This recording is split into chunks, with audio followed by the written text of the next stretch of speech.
Good morning, Nerdfighteria. As I mentioned before, it's been a long time since I've been back to Africa, and there are a lot of things that I need to readjust to. Like for instance, I'm no longer used to having bars on my window, with an escape hatch in case of fire or siege. I'm not used to having a safe haven door that locks my family away while we sleep from the rest of the house.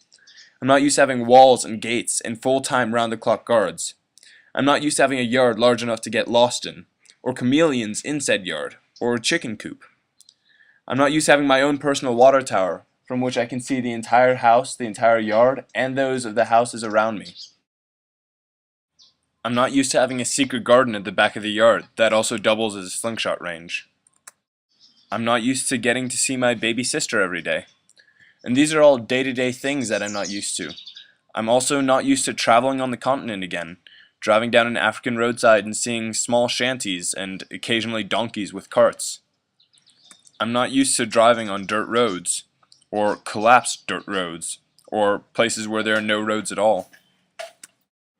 I'm not used to going camping in places as truly magnificent as this.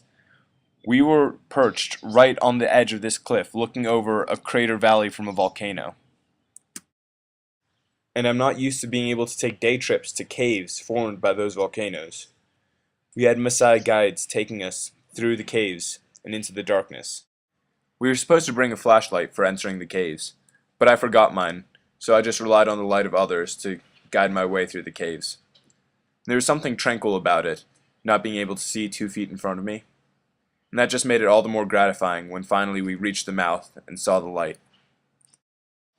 During the trip, we found a mound of rocks that was apparently a gathering place for the monkeys in the area. It was called Baboon Parliament. Apparently there are quite a few YouTube videos.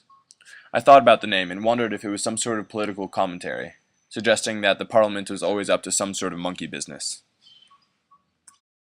Later that night there was even more stuff that I wasn't quite used to, and this part gets a little bit graphic for those of you with gentler stomachs. One of the campers I was with paid the Maasai to bring a goat for him to slaughter, and we ate it for dinner that night. The next morning we went on a hike.